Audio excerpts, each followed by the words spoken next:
Okay, so let's start. Today I'm going to first talk about another very famous use case of scripting, basically how to buy drugs. Here's the scenario that I want you to imagine. So let's say that we have two people again. We have Alice and Bob, and Alice wants to buy something from Bob. So Alice wants to buy, and this thing that she wants to buy is actually a physical item. It's something that is not on the blockchain. It's in the real world. So let's say she wants to buy a physical item or good from Bob.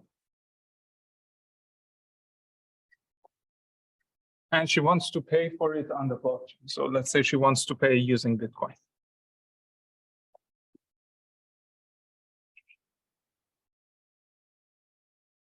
Now, the problem, as usual, is that no one trusts anyone else. So Alice does not trust Bob. Bob does not trust Alice. So Alice is not willing to pay before she gets the good in the physical world, and Bob is not willing to send the good before he's paid. And let's assume that they're not also in the same place physically. Maybe they're in different countries. So there is no way to do the payment and the handling of the good at the same time. Okay, so Alice does not trust Bob.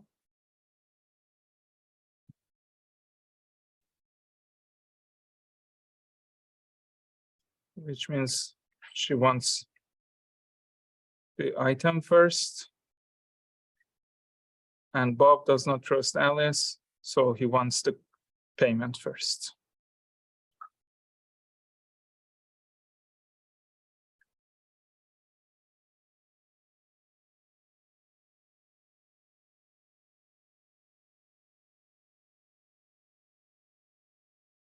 And if you think about this, this is not really necessarily a blockchain problem. It's actually a problem in all of internet commerce, right? So if you want to buy something online, you don't really trust the seller and they don't really trust you. So how does this work?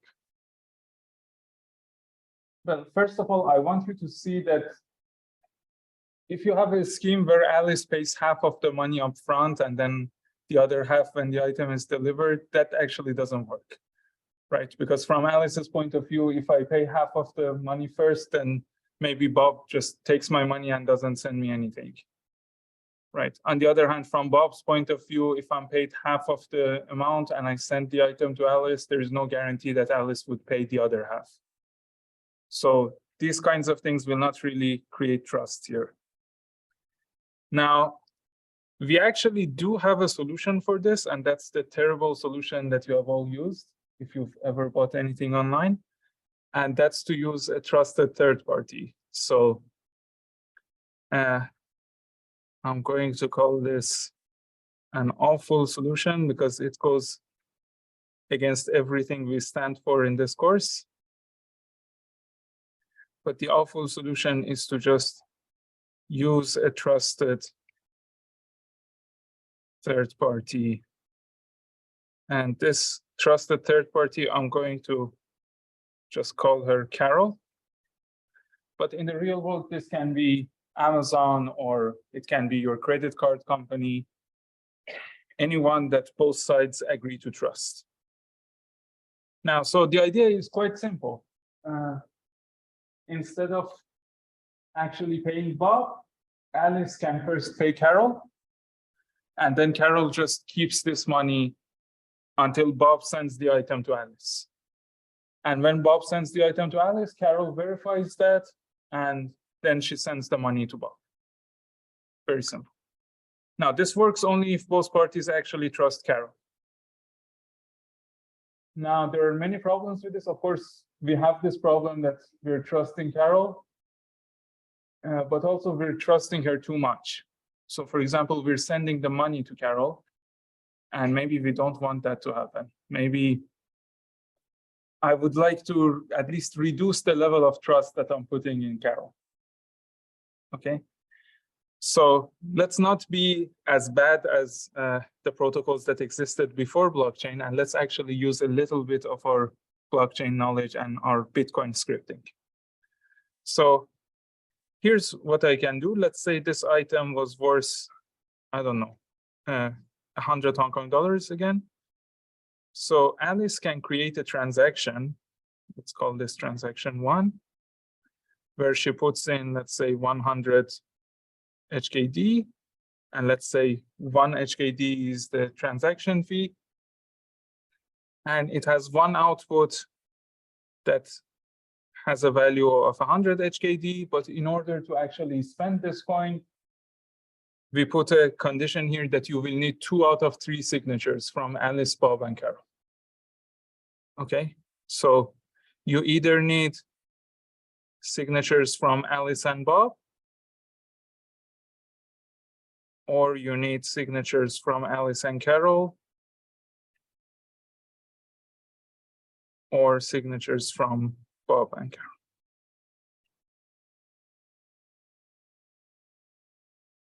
So any 2 people can come together and claim that coin, which is worth 100 Hong Kong dollars. Okay, so now Alice just publishes this on the blockchain. So this is my step 1. Alice creates this transaction 1 and publishes it.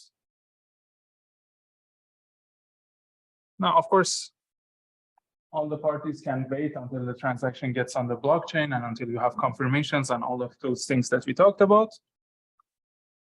But now at this point, when transaction 1 is on the blockchain, Bob actually knows that Alice has locked her money. Right, so at this point, Bob can maybe, hopefully, trust and send the item to Alice. So the second step is Bob sends the item to Alice.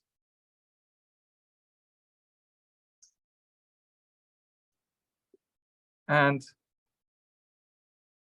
okay, then at the end of it,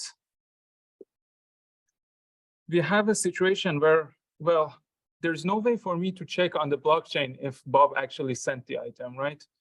So I have to just depend on inputs by Alice and Bob to see who can get this money. So we will have a settlement phase at the end. And here we have several cases. So the first case is, let's say both sides agree that Bob has actually sent the item. Okay, so Bob says I sent it, Alice says I received it. So both sides agree the item was sent.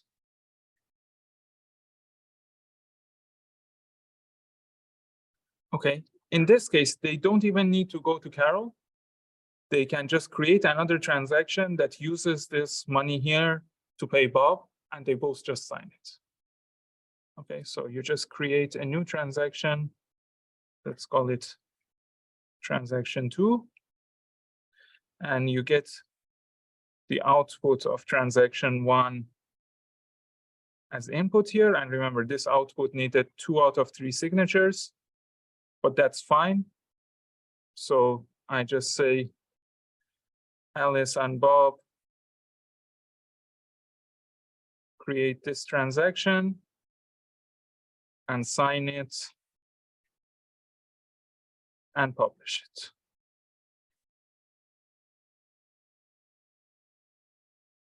Now, of course, if this happens, oh, I forgot this.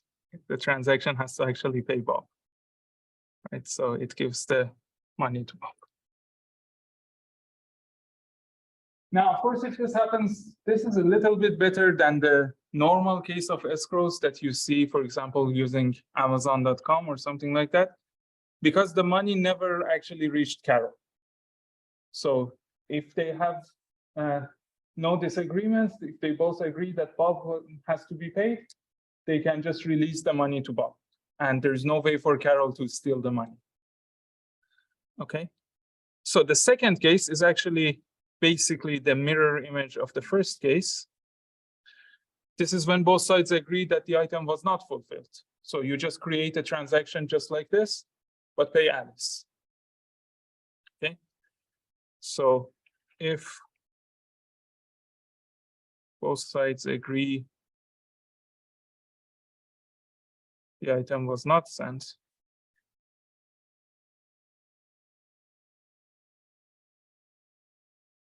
then it's just the same kind of transaction. I'm going to call it again transaction 2. It pays 100 to Alice, and it takes the 100 from the output of transaction 1. Okay. Now, of course, the interesting case is when they don't agree. So what happens if Alice and Bob disagree? So Bob says, I sent the item. Alice says, I didn't receive it. So this is the interesting case.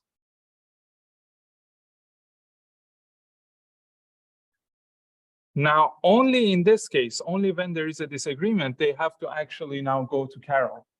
And Carol has to look into the real world receipts or whatever and figure out if the item was actually sent and figure out who's lying. And then Carol can side with the person who's not lying here, and then they can pay them. So if they disagree, Carol is going to be the arbiter. And basically, if Carol sides with some person, so let's say, oh, why did I use small c? Okay. If Carol sides with, let's say, P, person P, who's either Alice or Bob, then they create this transaction. They create a transaction. Again, this is going to be called transaction 2. And it's going to get the 100 Hong Kong dollars that were in transaction 1. And it's going to send part of it to the person who's actually supposed to get it. So maybe I send, I don't know, 98 to this person P, and I send 2 to Carol for her trouble. Okay, so they just create this transaction and then they publish it. So who creates this transaction? The person P, who's on the right side, the person P who Carol agrees with, and Carol. So they create this transaction, sign it, and publish it.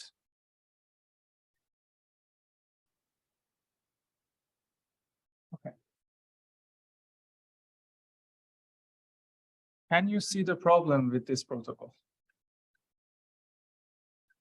It seems like everything is working fine and we are trusting Carol, but we're trusting Carol only when we have a disagreement. And when we have a disagreement, she basically can pick sides. And then whoever Carol sides with wins.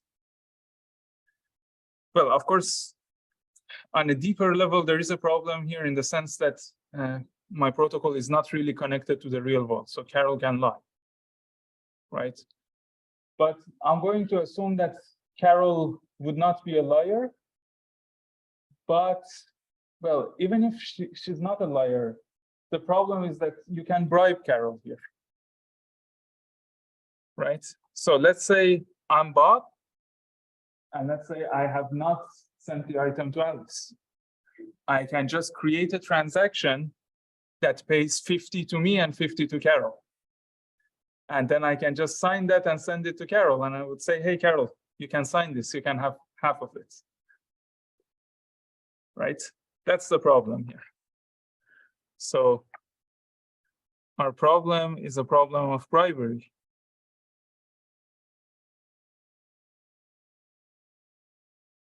And both sides can do this. So I'm assuming Bob is the bad guy here, but Alice can do it too. So Bob can create a transaction like this. I'm going to call it a malicious transaction.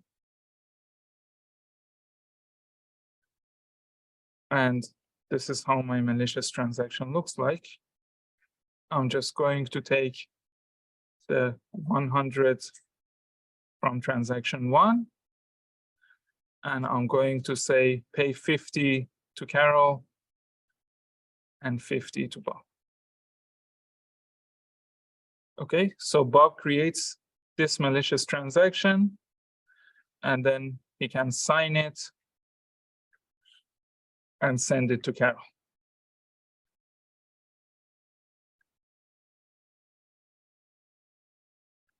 Okay. Now, if Carol is rational, and remember, for us, the definition of rationality is a game theoretic definition. It's like you're rational if you only care about maximizing your own payoff. That's what it means when I say someone is rational.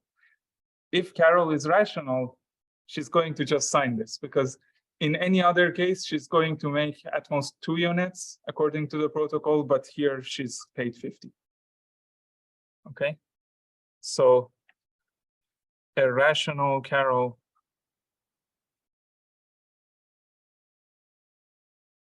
signs this.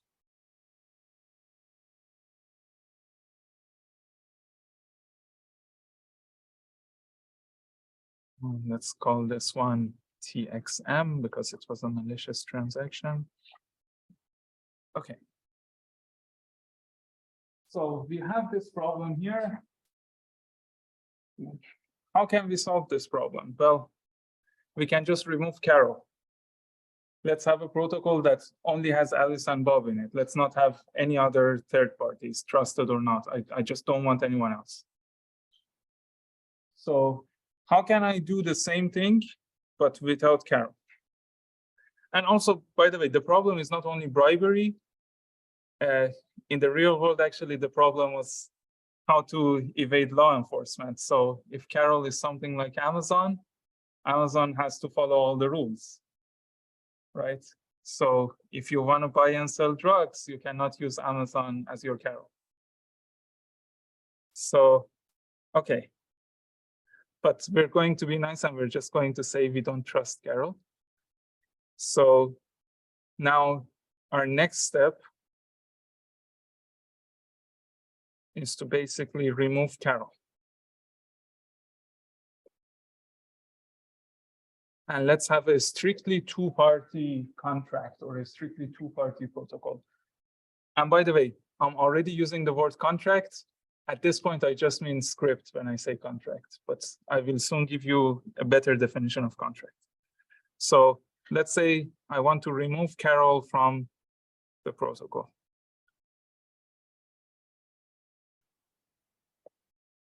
Okay, so here's a simple idea. Let's say that Alice just provides the same deposit. So I have a transaction 1 where Alice is giving money, and then the output is, let's say, 100. But now instead of saying I need 2 out of 3 signatures from Alice, Bob, and Carol, I just say that in order to spend these 100 coins, you need signatures of both Alice and Bob. Okay, so this requires signatures from both parties. Okay, so, and again, this was maybe 101, so that we're paying a little bit to the miner. So in step 1, Alice creates and publishes transaction 1.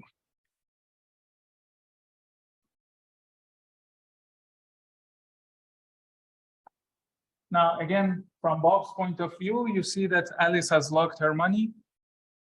And the only way she can get that money back is if you sign it too. So it seems safe from Bob's point of view to actually send the item at this point. So step 2 is that Bob sends the item. Hopefully he does. We cannot verify this. And then we will have a settlement. And the settlement is exactly like before. Right, so I'll have a settlement. And again, if both sides agree that Bob has actually fulfilled the item, you pay the money to Bob.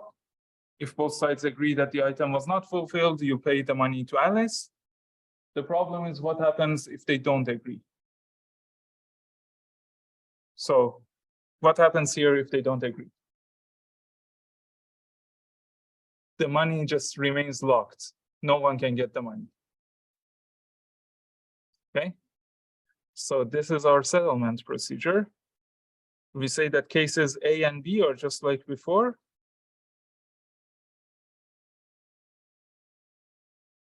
I called them A and B, right? No, I called them 1 and 2. Okay, cases 1 and 2, when there is an agreement,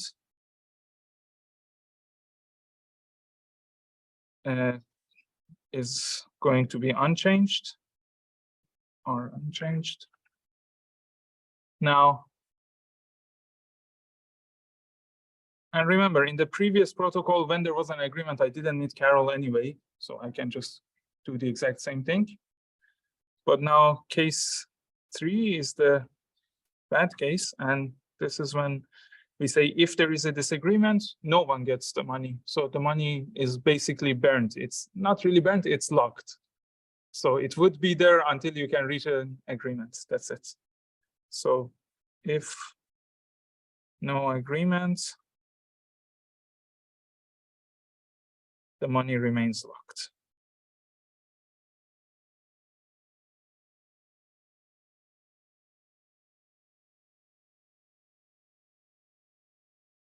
Okay, give me an attack.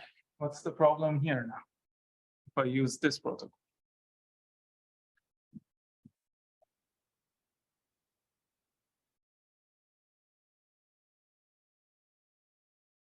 So let's say I'm Bob. I wait for Alice to put down this deposit and publish this transaction. I just don't send the item. And then I tell Alice, I will not sign anything here. You're going to lose 100 Hong Kong dollars. I'm not losing anything. So I just tell Alice, if you want, I can do what I was offering to Carol. I can do a 50-50. You get half of your money back. So basically, we have an extortion attack here. Bob can extort Alice. Okay. You're laughing now, but when it comes to your final projects, you will have all these problems. Okay. So the problem is that we are vulnerable to extortion.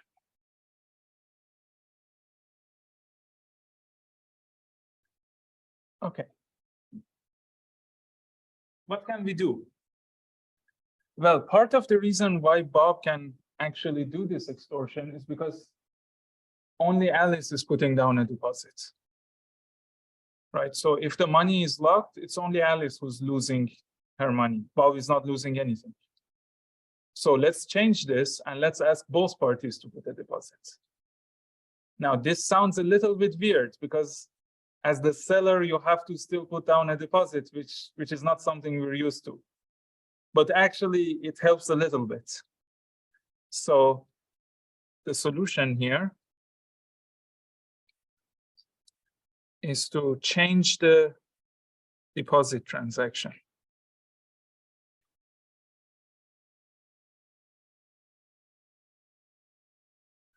And the way we change it is like this. I say, Alice puts in 100, but Bob also has to put in 100. And then there is an output, let's say 200. Let's forget about transaction fees. And you can do this only if you have signatures from both Alice and Bob. You can spend this money only if both sides. Okay.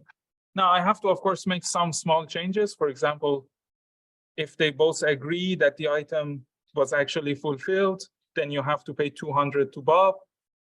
If they both agree that the item was not fulfilled, you have to just refund everyone, give each of them 100. But if they disagree, they both lose 100.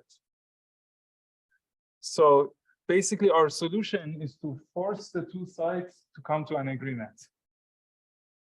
So either you get to an agreement or you both lose. That's the solution here. And oops. This protocol actually is called BitHalo. And the only guarantee that I have here is that I am incentivizing agreement. So agreement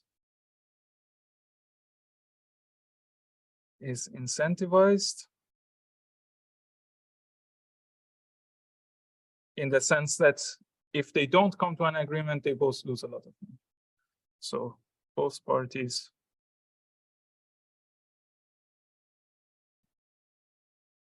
lose if they do not agree.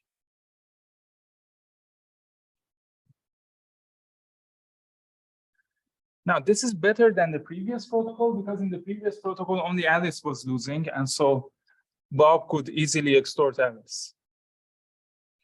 But in this case, we're still not really stopping the extortion, right? So if Bob is much richer than Alice, if Bob is a drug dealer and Alice is actually the customer, then Bob can afford to lose 100.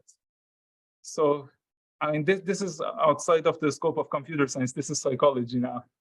So if you can convince the other side that you will not back down, you can extort them. It's like a game of chicken. Like, who's going to sign it first? Okay. Yeah, and actually, unfortunately, this problem doesn't have a better solution. Like, this is all we can do right now. And I'm talking about buying drugs so much because actually this protocol was mainly used in a very famous website, the Silk Road, where people were buying all sorts of illegal things, but mainly drugs. So this is how people buy drugs using Bitcoin. Okay, great. So this is the last case of a Bitcoin contract that I wanted to show to you. And let's now talk about this word contract. So I told you that Bitcoin inputs and outputs in the transactions can actually have scripts, and we mostly care about the output scripts because the output scripts say what are the conditions to spend this particular output, right? So you have a programming language in Bitcoin that you can use to write these output scripts. But there are many problems. Well, the first problem, okay, let me go here and let's just talk about problems with Bitcoin scripts.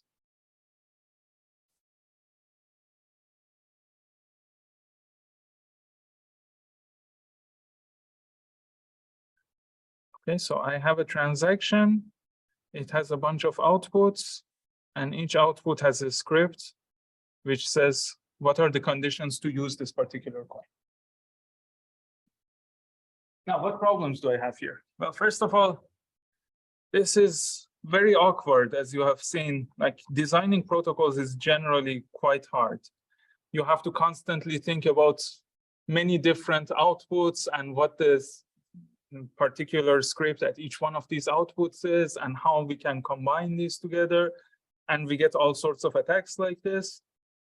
So, of course, I don't like to have my script, my program, at an output. I would prefer it if the script could actually reference many different outputs at the same time.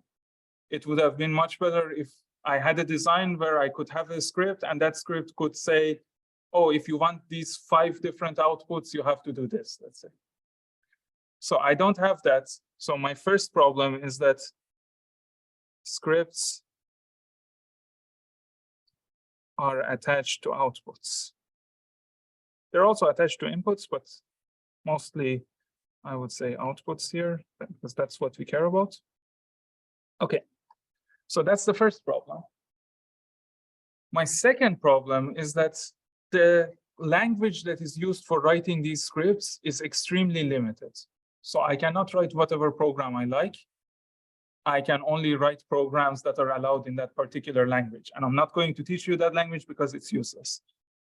Okay, so part 2, the second problem is the limited language. But it's actually worth considering why the language was limited in the first place. So when Satoshi Nakamoto was designing Bitcoin, Why did they decide on this limited language? Why didn't they just say, oh, write your scripts in C++? Well, there are several issues. The first issue is that you need to reach a consensus about all of the transactions and all of the results. So whatever language you're using to write your scripts, that language has to be absolutely well-defined and should have no ambiguity at any point, right? Because everyone on the network is going to run these scripts, and we want all of them to get exactly the same result, okay? So I need my language to actually be, okay, another way I can write this is that I can say my language should have complete semantics, meaning that there is nothing that is left undefined.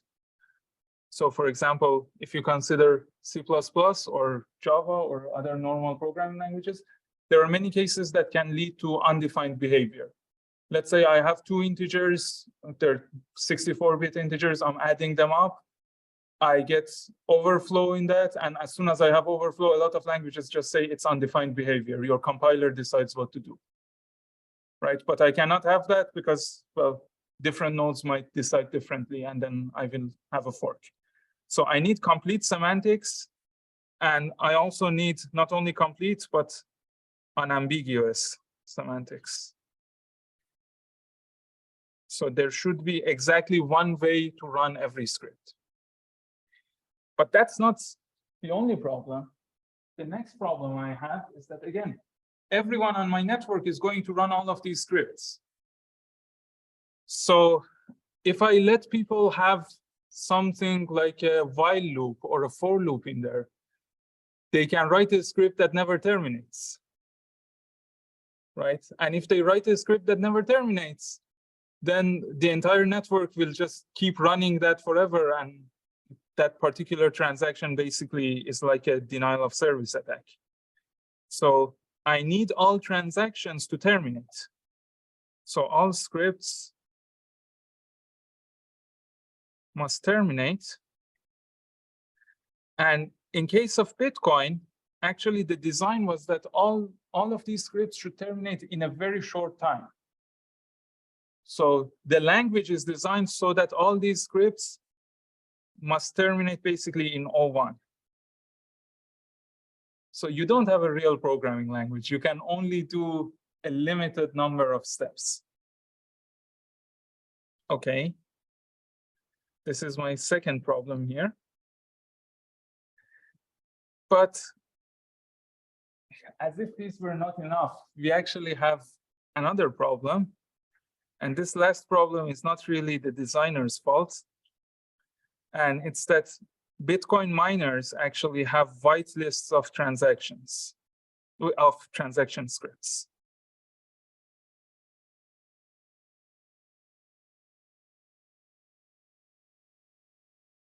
So all the miners have a list of scripts that they're willing to accept.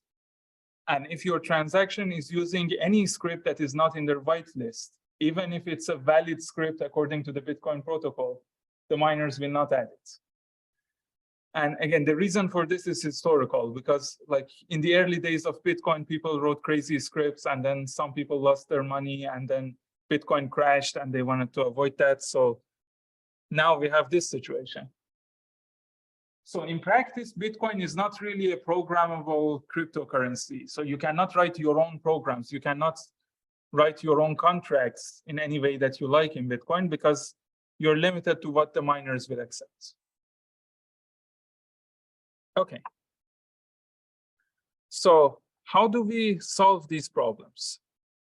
Well, the way we solve these problems, and I'm going to mostly talk about this for the rest of this session and the rest of this course, is using Ethereum-like smart contracts.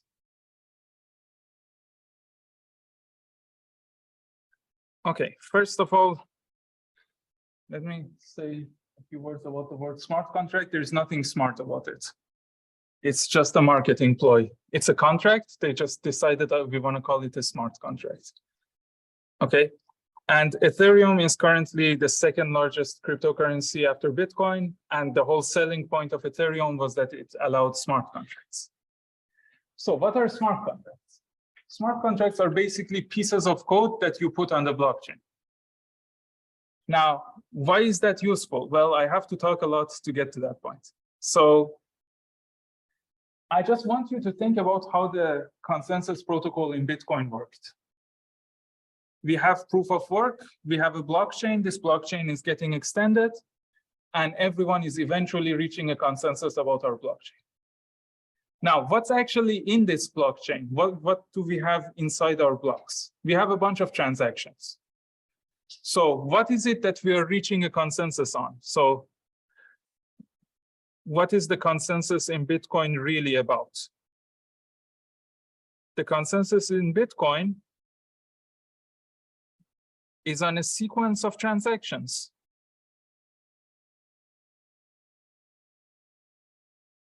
Right? Of course, we are breaking them down into blocks and doing all those fancy things. But at the end of the day, what every node in the network agrees on is a sequence of transactions. So what transactions have we had until this point in time? And what is their order?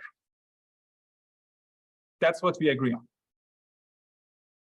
Now, the entire point of Ethereum is that, well, if you look at Bitcoin transactions, they just transfer money. But maybe I can use my transactions to do other things. Why should I just use transactions to send money? I mean, yeah, of course, if you want a monetary system, that's what transactions are for. But I can have a completely different definition of transaction. Maybe I want, I don't know, a messaging service, and I want each one of my transactions to just be a message. And then I want everyone to reach a consensus about the list of messages that everyone else has sent in the past. Okay, it's of course a very weird system where you can all see everyone else's messages, but that's doable. So my point is, I don't need my transactions to just move money. I can do whatever with my transactions. My transactions are just some piece of data.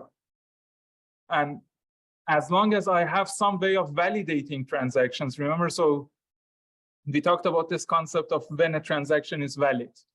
If I have some rules for validating a transaction, I can then say that a block is just a sequence of transactions, and then I can have a blockchain of these transactions. And I can do any well-defined thing in these transactions. Okay, so the entire idea is to let the transactions do more. Okay. Now, what do we want to let our transactions do? Well, our entire problem here, our first problem at least, was that whenever we had scripts, they were attached to some output, to some coin here, right? So let's say I can just have scripts that are not attached to anything. I have scripts that are just there, right? So I'm going to let my transactions actually deploy a program. And this program is going to be called a smart contract, or just a contract. Again, there's nothing smart about it. So this is a very simple idea. I'm saying in my transactions, I can have any kind of information. Let's allow people to actually write code in some predefined programming language. Of course, we're going to have to fix a programming language for our entire protocol. But I'm going to say, if you have a piece of code in this particular programming language, you can create a transaction that just has this piece of code. And then this transaction will be added to the blockchain just like any other transaction. Now, again, why is this useful? Because now everyone reaches consensus about this piece of code. So if I write a code and I put it in a transaction and I put it on the blockchain, after it gets mined, and again, I get the verification blocks and everything, it's part of the consensus. So everyone knows exactly what my code was. Okay. So at this point, we still don't have a very functioning system. All we have is a way of like recording all of these different codes. It's kind of like GitHub, everyone can see it. So I just have a repository of the codes. But things get more interesting. Let's say we should also be able to run these codes. So I said that I'm going to extend my transactions so that they can deploy a program. Let's say they can also call functions in pieces of code that were deployed before. So maybe I've put some piece of code up on the blockchain, and this code has, let's say, 10 functions. And now you can create a new transaction and you can call one of the functions in my code. Okay, so this is the second thing that I want to allow transactions to do. I want to allow them to invoke functions of a smart contract, of a previously deployed smart contract.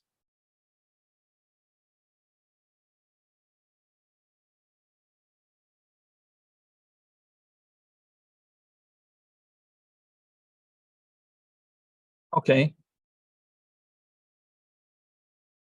Now I'm a little bit in a better situation because you can write a program, you can put it on the blockchain, then I can call some functions of this program, and these are all transactions. So this one is a transaction that as its data, it just contains the program's code,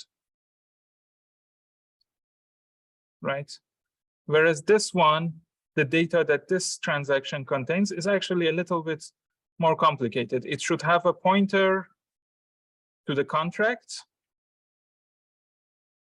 right? So I have many different contracts, many different pieces of code on my blockchain. If I want to call a function of one of them, I have to say which one. And you can think of this again as a hash pointer or any other kind of pointer, as long as it uniquely tells you which contract I want to interact with. And it should also give the name of the function that it wants to call. Okay, so function name. Let's call it f. And it should also say what parameters I want to give to this function. So imagine that in my code, I have a function that takes 2 parameters. I have to say what values I want to pass. Okay, so parameters for f. So this is how a function call transaction would look like. Okay, now if I have these 2 types of transactions, I can actually reach a consensus about the state of all of my programs. Right, so first I put the program on, so everyone reaches a consensus about what the program code is. And let's say that this code can also contain some variables. So think of it as a class in Java, and let's say it can have some static variables in there. Right, so I've put the code, everyone knows what the code is, everyone knows what the values of the variables are. Now anyone else on the blockchain can call any of the functions of my code. How do they call a function? They simply create a transaction that includes all this information that is needed for a function call. And then they publish this transaction. This transaction gets added to the blockchain in the same way as in Bitcoin. And then at the end of this, we just say that, okay, we have a well-defined programming language with well-defined semantics. So everyone on the network can literally just run this function f with these parameters and see what happens to the contract. Everyone can keep track of the execution of f and all the variables that change in my contract. So by just having a blockchain where the transactions have, well, of course, I will also have transfers of money, but other than transfers of money, I can have these 2 new types of transactions. I now have what we call a universal computer. I have a computer that is basically shared between everyone on the network. So everyone is seeing the same set of programs, and everyone is reaching a consensus about what the programs are, and they're reaching a consensus about the state of the programs, the value of all the variables in these programs. Okay. But even this is not really enough. I mean, yeah, this is cool. We can do computation together, but why do we actually want to do this? Well, this part is in the name. We want to be able to implement contracts, real-world financial contracts. So if you think about what you do with your money in the real world, it's not just transferring it to someone else. It's not like you just go around and give money to others. You can actually write contracts, and you can set down some conditions for when you want to give some money and things like that. Now, if you can write your contract as a program, then it would be really interesting if we let this program handle your money, right? So this is the thing that I really want to change about the entire system. I want to say that every contract can receive and manage money.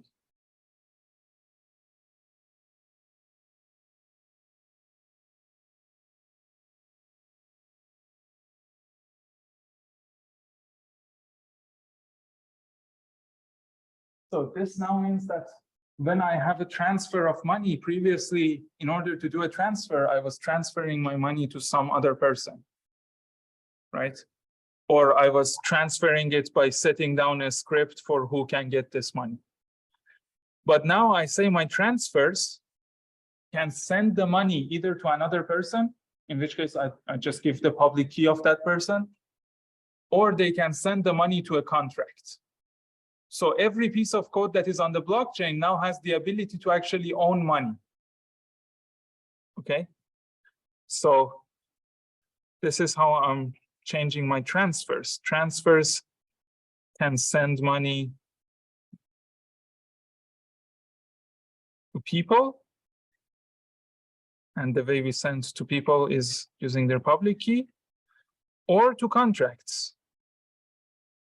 And the way we send money to contracts is, of course, via a pointer. So if previously Alice could say, I want to send 10 Bitcoins to Bob, in Ethereum, she can say, I want to send 10 Ether to this particular contract, and just give a pointer to the contract. Okay. But now what happens if I pay some money to a contract? What does that mean? Well, the contract will basically have control over the money. So the money belongs to the contract. No one else can use that money unless the contract transfers it to someone else.